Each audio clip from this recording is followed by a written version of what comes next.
Big question for you. Should companies be forced to publish the wages earned by their male and female staff? David Cameron believes it will help abolish unequal pay in the workforce. But some argue there's no problem to solve. Let's get more on this with writer and broadcaster Milo Yiannopoulos and journalist and author Nikki Hodgson. Ladies first. Nikki, what do you think? I think it's a great idea. It's brilliant that David Cameron hasn't embraced this initiative, which I actually think came from Labour originally. It doesn't need to be a finger-pointing exercise. I think that's the main point to make. This is just a really good chance to look at how boosting women's earning power can boost the economy. You disagree, Milo? Well, actually, I think it's a great idea, but not for the same reasons. The problem is that what most people don't realise, the gender pay gap is a sort of myth. No economist takes it seriously. The ONS figures come from broad church sort of averages across the workforce, and when you take into account the different choices women make, whether or not you include children in that, actually the pay gap narrows to zero. So I'm in favour of this only because it's going to really embarrass these campaigners who constantly tell women that they're victims and that they're suffering under this sort of patriarchal society. Actually, women and men get paid pretty much the same, to the point of a couple of percent. So I am in favour of it, but only because it's going to explode one of the most persistent feminist myths of our time, the gender pay gap. Nikki, it amounts to zero, this pay gap. No, I don't think that's true at all. I think the issue is that women tend to take, lower paid work, more part-time work. In these kinds of companies, that's not the case. But what it is going to show is how women are not very good at pushing themselves forward sometimes in the corporate environment. And they really struggle to ask for what they're worth. And that is a problem for all of us, because ultimately that, affects the economy, it affects the earning potential of these companies. Milo, the latest percentages suggest that the gender pay gap currently stands at 19.1%, which means a woman on average earns 80p for every pound a man earns. Well, the Office for National Statistics figures are based on 1% of an average right the way across the industry, so they don't take into account the different kinds of jobs people are doing, so really they're effectively meaningless. But there's a very simple question that demonstrates why the whole debate is nonsense and why the pay gap is a ridiculous sort of fabrication.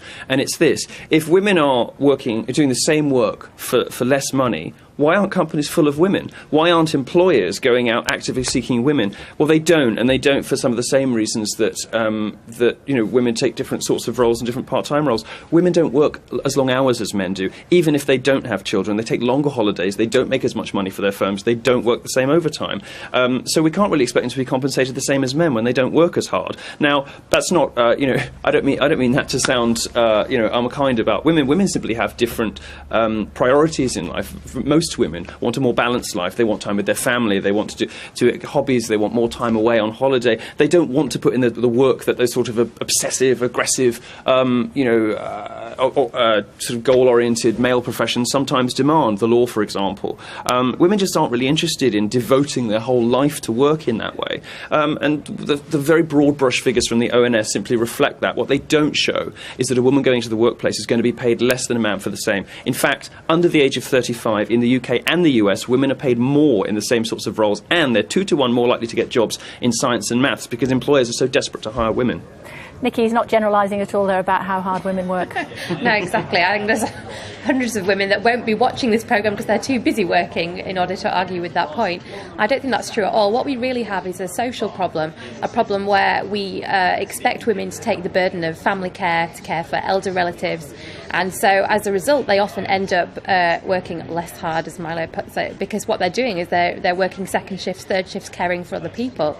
What we need is a culture change to allow women to be able to work just as hard as men if they so choose, and that isn't happening yet. But what would be good about publishing these results is that it would pave the way for a conversation about how society is structured so that women aren't able to function as highly as men are in some professions. Oh, you were too gentle with him. Milo, are you suggesting for 1 second that I do not work as hard as my male colleagues? I take more time off than my male colleagues. Well, I think, and I am not in any way as committed as my male colleagues. I think, and I mean this in the nicest and most complimentary way possible, you're probably atypical in most respects as a sort of workaholic of either gender.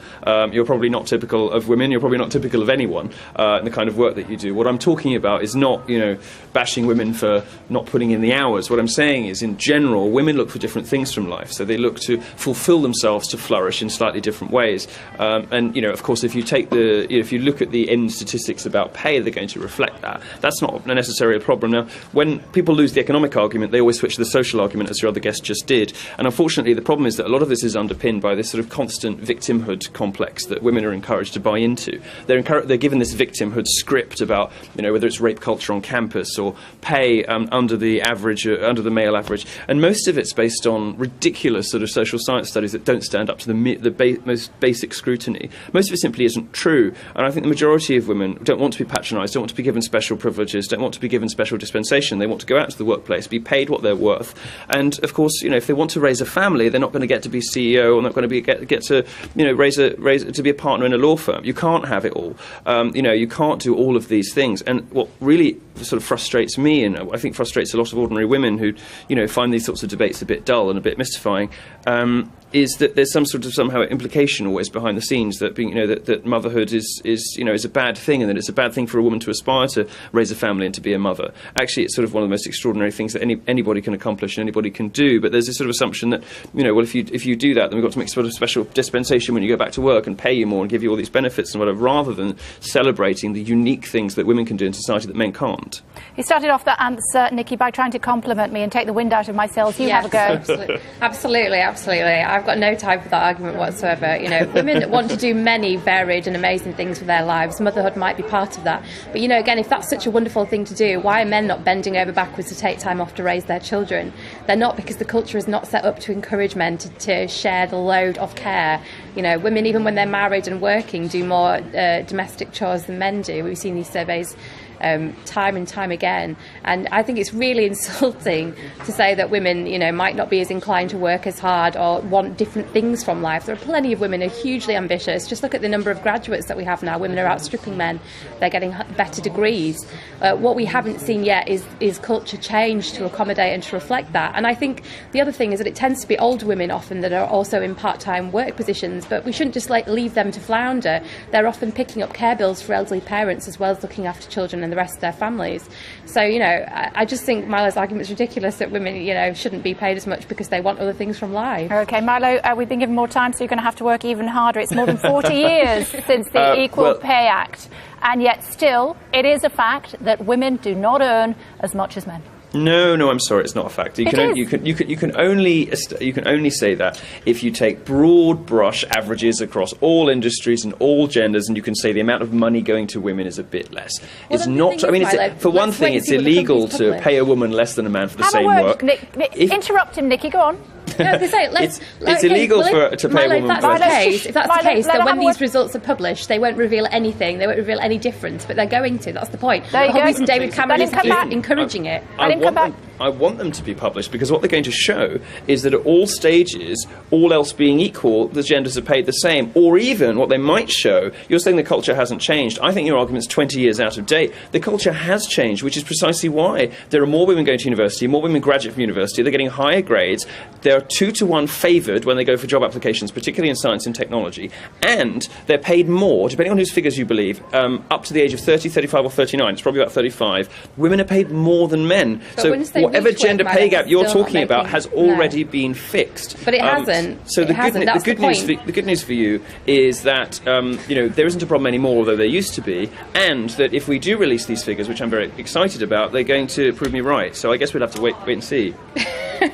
But that's not true. I mean, the point is the gap is there still, and older women in particular suffer more from it from younger women. We shouldn't just leave older women, to flounder, should we? Just because they were part of a generation where it was even more difficult for them to get on. I'm making a specific explanation about where these figures come from, and you haven't really addressed the point that I'm making. What I'm saying is that you can only create this gender gap when you take a broad brush across all genders, all sectors, all work. That doesn't reflect the different choices people make, and employers shouldn't be forced to pay a full-time salary to somebody who works part-time. You haven't come up with a solution to that, and you haven't addressed the problem with the figures, which is that no serious economist treats the gender pay gap as a problem to be solved. No economist thinks this is a problem because they realise what I'm explaining. Is that male economists or female economists, just to be clear? Well, I mean, where I get most of my figures on this from is from a feminist female academic, Christina Hoff Sommers at the American Enterprise Institute in the US, who looks at the figures from the UK and the US, and she does a broad survey of all economists, I'm sure law of all genders.